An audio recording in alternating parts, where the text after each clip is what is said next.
So, Benny, it looks like maybe the Chevrolet's got a chance. I think today General Motors will come to the front, will win a race. Might be Rusty Wallace in a Pontiac, might be Harry getting a Oldsmobile, but I believe General Motors will win today. Benny, when you and I were racing, there was not the technology there is today.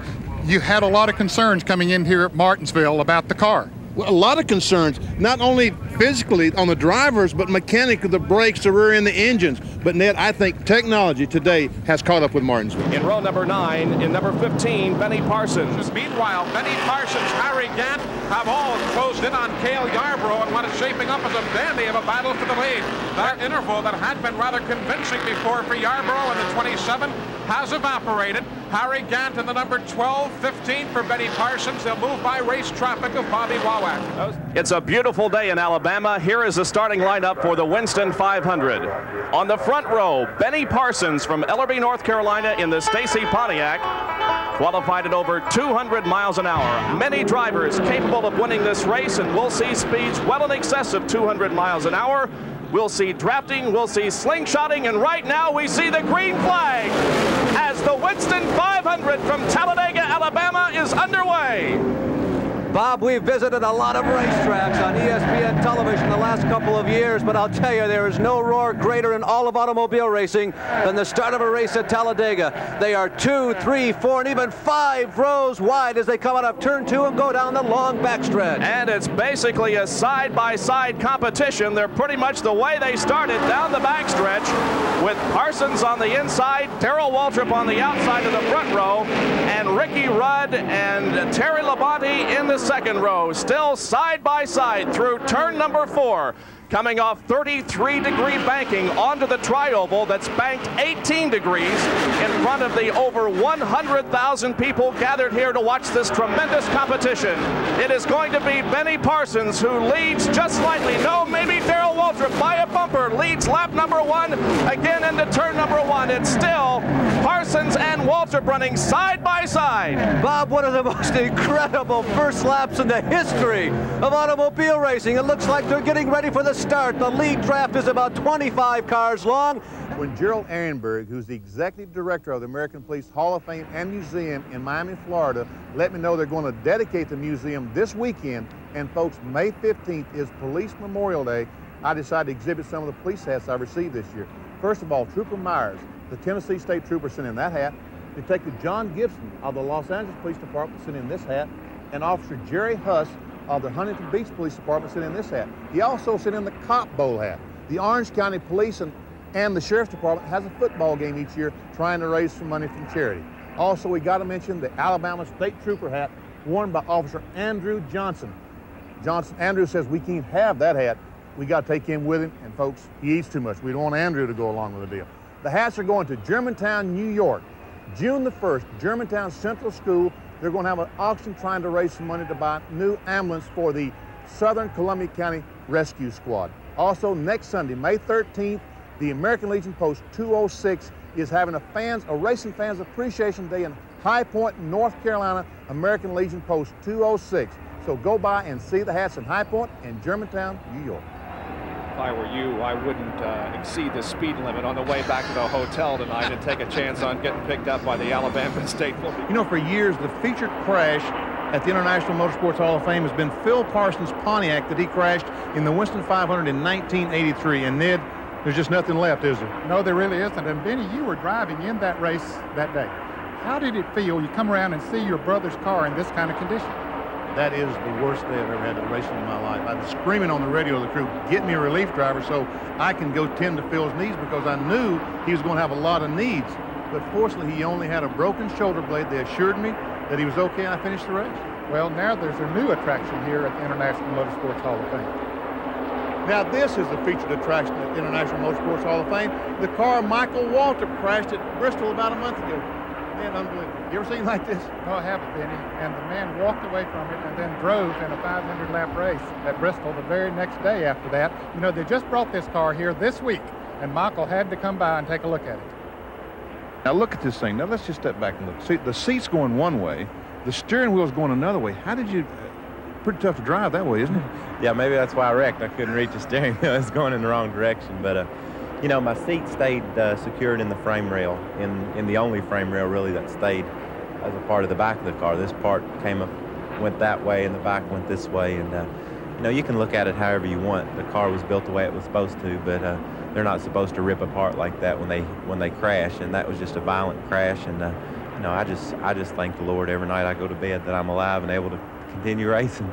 Ed, your son Dale, a promising Winston Cup driver. My son Kevin is trying to get a racing career started. Isn't it great to know that drivers walk away from accidents like these? I guess, Benny, that's one reason that we allow them to go out there on the racetrack and run at the speeds that they do when we see drivers walk away from this kind of a thing. But you know, this is not the only thing that is on display here at the International Motorsports Hall of Fame. There are hundreds of items for you to see, and if you get an opportunity, you should come by. So earlier in the weekend, Buffet Benny made his first appearance. For the past couple of years, we've been doing a segment called Hat of the Week, the hat that fit the region. So we decided to try something new this year. What could we do? Well, the first thing we figure out when we get to a racetrack is, where can we eat? Well, there's no one to ask better than me because, folks, I know something about eating. And here is a great place in Darlington. It's Helen's Two-Spot Cafe. Let's grab lunch, shall we? Wow, look at all this food. Oh, country yams. I got to have a little bit of yams. Atta boy. A little bit more. Look at this, folks. Turkey, cornbread dressing, little giblet gravy on the top of it, butter beans, also turnip greens, and down south they put a little bit of vinegar on the turnip greens, homemade biscuits, and top it all off with some iced tea. Now, you waiters up north, when a southerner says tea, he's talking about iced tea, not hot tea. And most of the time, it already has the sugar in it. Let's see. It's good sweetened tea. Let's eat, shall we? Now that's all you need, is to find some place to eat every time we go to a racetrack. That guy must have been there. And the amazing thing is, friends, you can go in there in Helen's Two-Spot and you can get probably the best home cooking you'll find in this area of the country. They've raised their price this year all the way up to, what is it, $4 or something like that? $4. Man. $3.50 last year, and they learned Benny was coming. Yeah, they upped their price. Oh, this lap. Okay. Okay. Yep. I get you. Okay. I'll buy that. Thanks. Okay. King.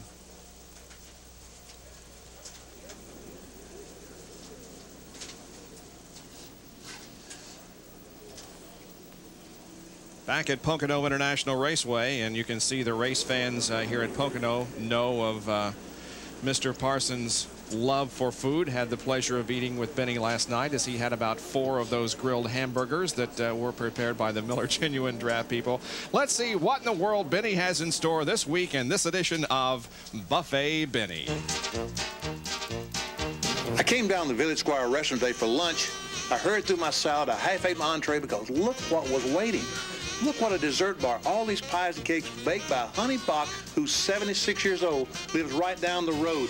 I want to try some of the chocolate pie myself. Joe, what are you doing here? Benny, I heard you came down here. I want to make sure there's going to be some pie left for somebody else. Well, sure. I'm going to take this one back with me. Can I put this on your tab? Let me smell it first. Oh, wait, you got your own money. Listen. Yeah, I got paid.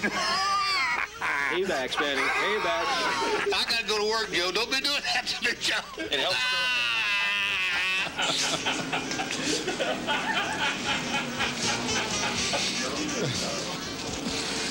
Oh, boy. Well, Benny's head looks clean right now. Did that stuff soak in from the top? Is that the way it works? Yeah. I was kind of hoping to make hair grow, but I don't think it's I was going to say that wasn't shaving cream because there's nothing up there to shave. Hey, the empty plate means only that Benny Parsons was somewhere in the area.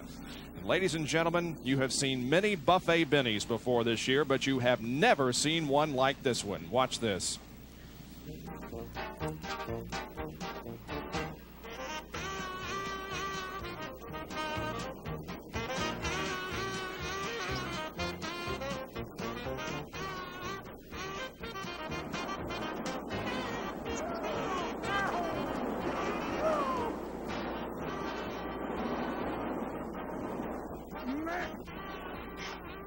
I'm coming. I'm hot. I'm hot. I'm ready.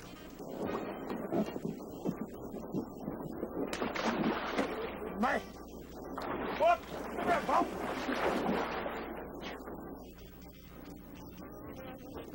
Looks like my kind of place.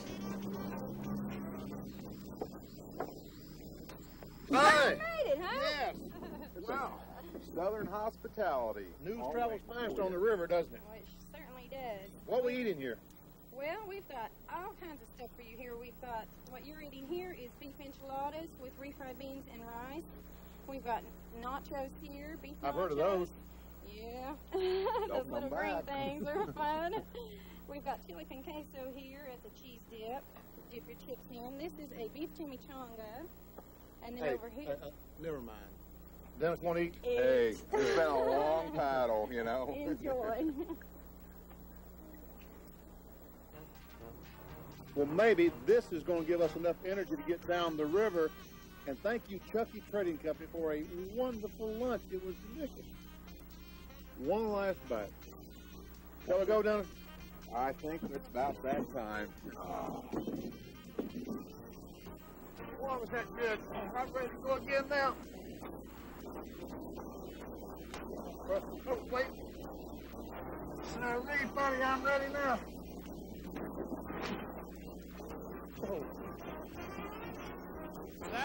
This has been, of course, a great area to come to when you talk about food. One of the real nice places to come in the United States to get some food and some wine, for that matter, huh, Benny? Bob, I'm telling you what, unbelievable. Old buffet, Benny, this week, French food. I know you're not familiar with that, Bob. Domaine Chandon. Watch this.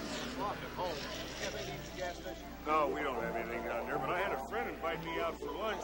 She said I could bring anybody I wanted. So you want to go with me? You got a car? Yeah, she sent one down. It's right over here. Okay, let's go. Oh, wow, what a car. Hey, this is California, baby. We did it right.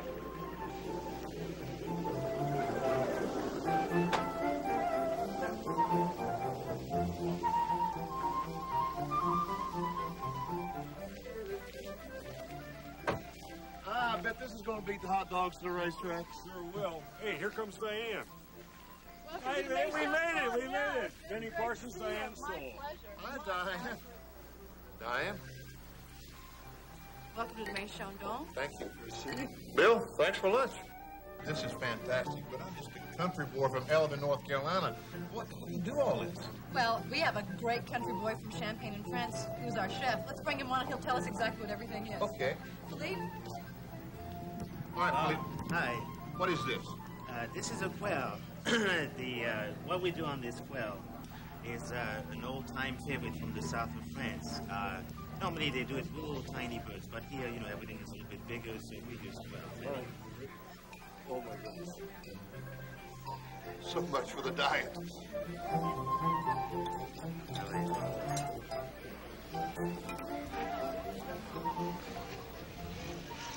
Benny, that's the far cry from the Dixie Burger in Ellerby, isn't it? I tell you what, you know, to each its own. I mean, I love the Dixie Burger, but I tell you what, Philippe, the chef at Domaine Chandon, what a cook this guy is. What's it, Domaine Chandon? Yeah, it's what does that mean? It's I don't know what it means. They make sparkling wine. Oh, okay.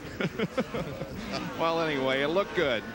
It was good. Unfortunately, Benny, that sign that you saw there, "Hey Benny, free food," that's about 100 yards from where I am up here on top of the hill. Well, there's the crew cam that's being worn by the catch can man on Kyle Petty's crew. And that reminds us of what Benny Parsons has in mind for the Hat of the Week this week. Our weekly presentation, this time from Pocono International Raceway. Benny? These are the instruments that bring the excellent coverage on ESPN's Speed World coverage of auto racing. Besides this, we have crew cam, in-car cam, bumper cam, face cam. You know, and Howard and Jonathan DeLong think we ought to have this, a fan cam. Put this on a fan during the race and see what goes on in the grandstand. Not a bad idea, guys. We might try that sometime. September the 8th and 9th, the Michigan Auto Racing Fan Club is having a motorsports extravaganza across from the Michigan International Speedway in Brooklyn, Michigan. They're going to auction maybe 200 items per day for a couple of days, and all the proceeds going to the Burn Center at the University of Michigan in Ann Arbor. So all you racing fans in Michigan, go by and check them out. Meanwhile, I'm going to look for some good-looking women down here. So far, everything's went well, this part of it. The first part, you know, I felt like we wasn't even going to finish the same lap, but Rick is a super road racer, and we're just trying to help him right now. The pit stop work, a quick pit stop on that last one really helped you out. Well, there again, that was a gamble, but I felt like it was the only chance we really had.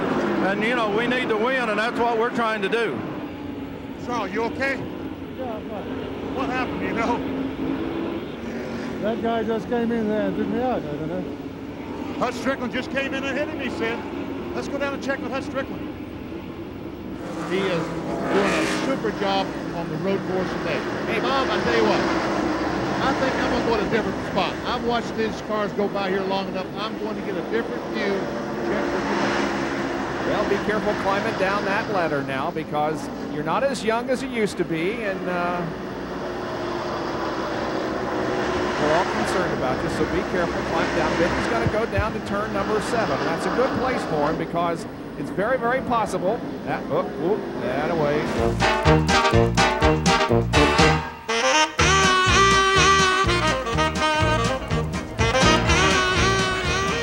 So, Joe, how's it going? It's going real good, Benny, but there's something I've been meaning to tell you. We've got to change your image. I mean, a Winston Cup former star, one thing, but now you're a TV celebrity. You got to look the part, and you need a little work. Oh. And I got something here that's going to take care of it, Benny. Trust me. Hey, I'm ready. All right, come on, let me check. Okay.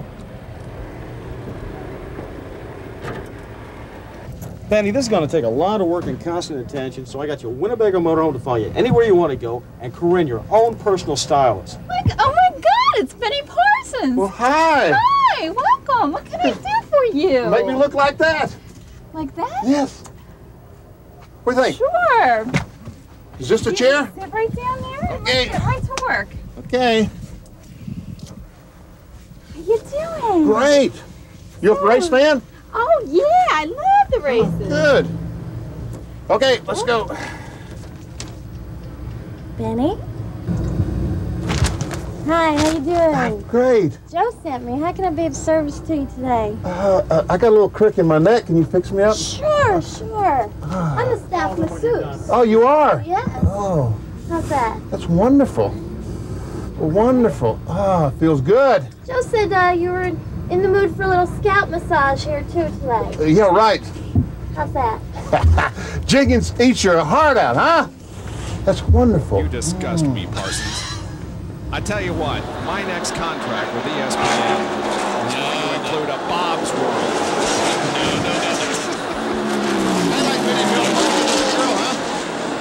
Yeah, she's a good looking girl. Talk, Bob. Miss Pocono, Miss Miller Genuine Draft. That must have been fun. Oh, yeah, right. Here comes the Copenhagen Oldsmobile off of turn number 4. He sees the checkered flag, and he gets it. Benny Parsons wins.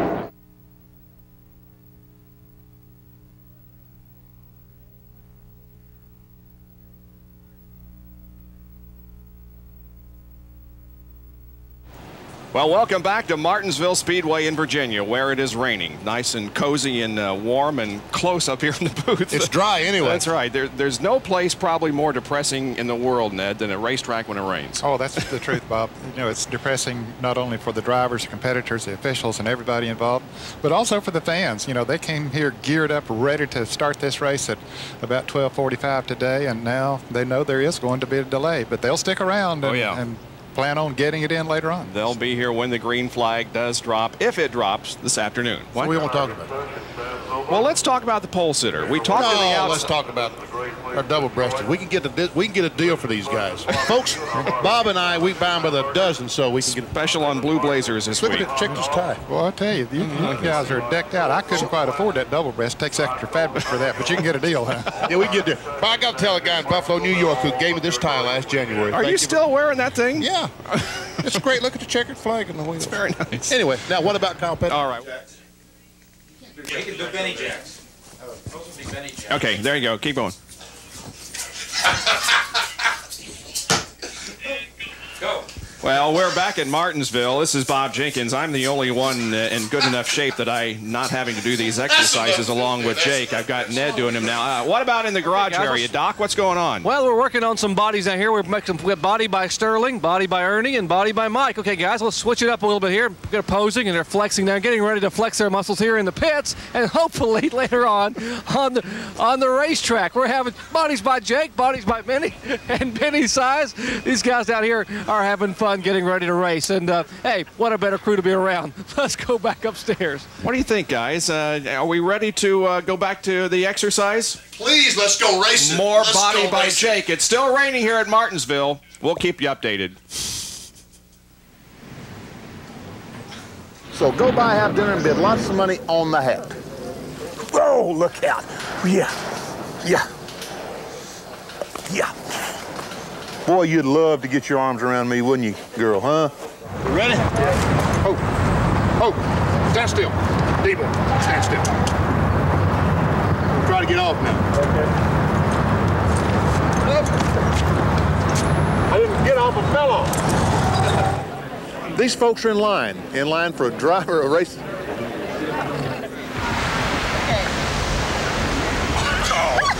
God, no. Somebody get a picture of this quick!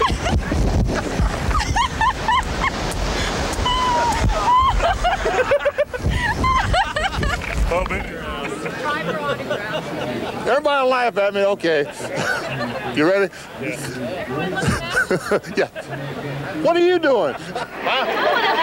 Oh, thank you. These folks are in. Hey, how you doing? That's the hat of the week for sure, yeah.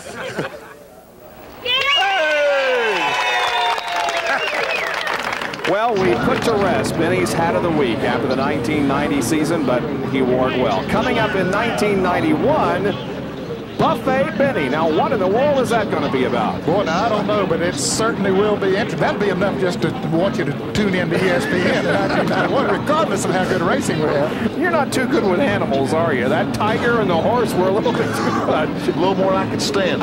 That's a nickname that Ernie Irvin put on me, Buffet Benny. Yeah? Why? He saw me at a few buffets, I guess. Does that mean you're going to get more free meals next year than you've gotten this year? Yeah, I think so.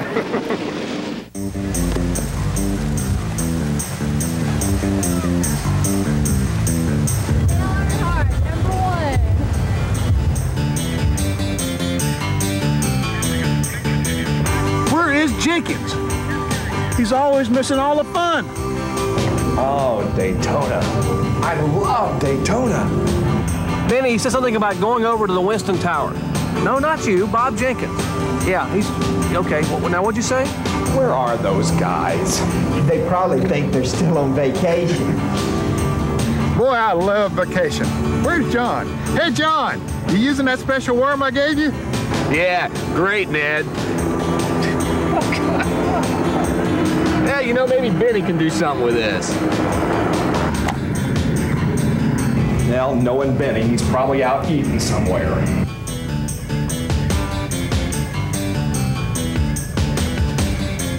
Well, here we go. Well, the command has been given. 42 stock cars have come to life, and our winter vacation is over.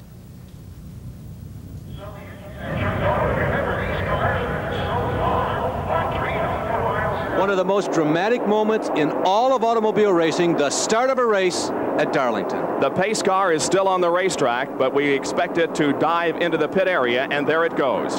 The 38 drivers in today's Trans-South 500 from Darlington come down the main straightaway looking for green. They get it, and the race is on.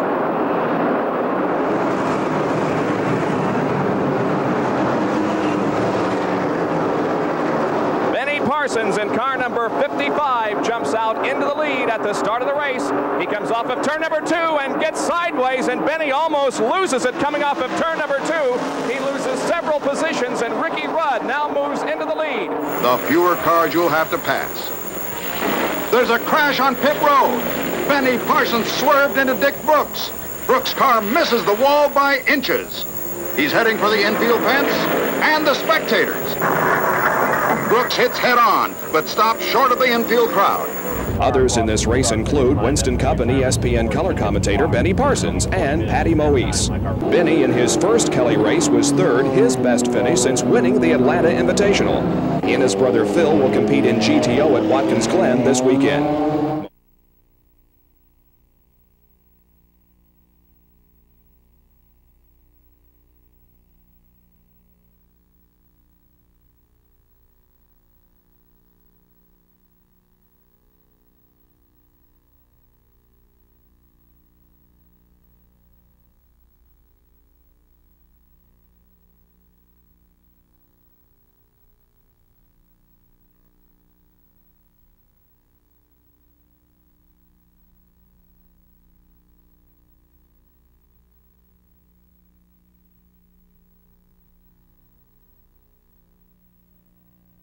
Thank you, Gary. Our other pit reporter today, a guy you normally associate with our NASCAR broadcasts, but this guy finished 4th in a race here on this course yesterday, an International Race of Champions, and he finds himself just 1 point behind the point leader in IROC, Neil Bonnet.